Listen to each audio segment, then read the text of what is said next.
Hello বন্ধুরা, আমি রীতি। বাংলাদেশের একটি জনপ্রিয় বিভাগ বরিশাল থেকে বলছিলাম।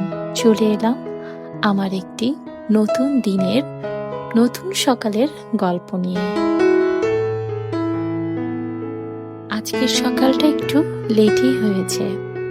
সকালটা শুরু করেছিলাম একটা স্নিগ্ধ মিষ্টি ঠান্ডা আবহাওয়ার মধ্যে দিয়ে, এবং সেই সাথে আমি বেলকনিতে গাছে জল দিয়ে নিয়েছিলাম।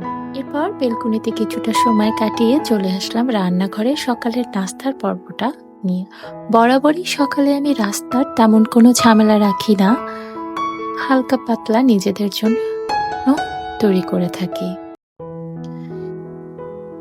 একদিকে নিজেদের নাস্তা প্রিপারেট করছিলাম, অন্যদিকে বাচ্চাদের খাবার তৈরি করে নিচ্ছিলাম।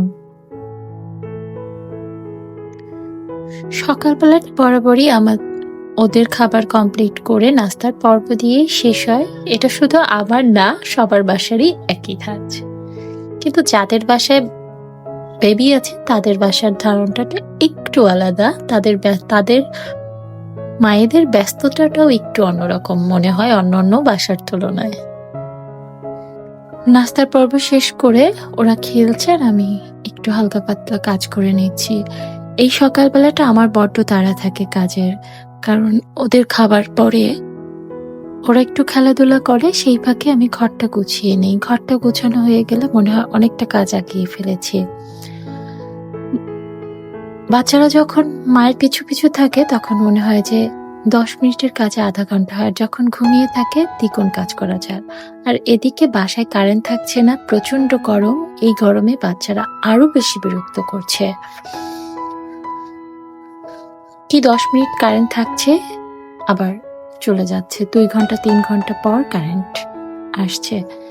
না চার্জার ফ্যান চলছে, না আইপিএস চলছে, যাতে বাচ্চারা আরো অসুস্থ হয়ে যাচ্ছে। কি আর করার, হাত পাখা দিয়েই ওদের বাতাস করছি, যার জন্য।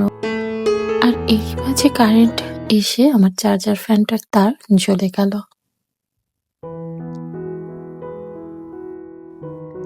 আমরা যারা শহরে ফ্ল্যাট বাসায় থাকি তাদের তো এই ছোট্ট একটু বেলকনি ছাড়া বাচ্চাদের নিয়ে যাওয়ার কোনো জায়গা থাকে না। যারা নিচে থাকে বা গ্রামে থাকে তাদের হয়তো একটু বাইরে হাঁটাচলা করার সুযোগ থাকে, একটু আলো বাতাস হয়তো আমাদের তুলনায় তাদের বেশি।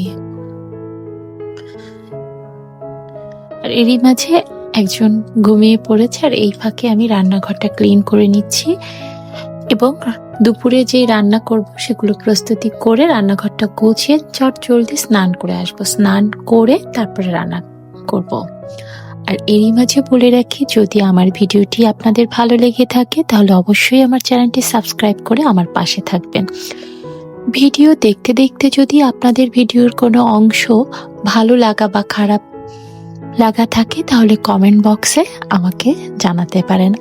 আর আপনি যদি আমাকে এই প্রথম দেখছেন, আমার এই ছোট্ট পরিবারে আপনাকে স্বাগত জানাচ্ছি। ভিডিও দেখতে বা কোনো কথায় যদি আপনার ভালো লেগে থাকে তাহলে আমার এই ভিডিওতে একটি লাইক দিয়ে আমার পাশে থাকবেন। আপনার একটি লাইক বা কমেন্ট আমাকে অনেক উৎসাহ দেয় আরেকটি নতুন ভিডিও তৈরি করার জন্য। তো অনেক তো বকবক করে ফেললাম, এরপর রান্নাঘরটা পরিষ্কার করে চলে আসলাম ঘর মোছার কাজে। ঘর মুছতে মুছতে দেখি আমার আরেকজন এই চেয়ারটা নষ্ট করে ফেলেছে। তার আবদার এখনই সেটা লাগিয়ে দিতে হবে, কি আর করার, তাই চটজলদি সেটা লাগিয়ে দিয়েই তারপরে বাকি কাজগুলো করে নিলাম। আর এই যে এখন স্নান করে আসলাম, এখন সিঁদুর পরে ঠাকুর প্রণাম করলে আজকে এখানেই বিদায় নিচ্ছি। আগামী দিন দেখা হবে আরেকটি নতুন গল্প, নতুন ভিডিও নিয়ে। আজ তবে আসি।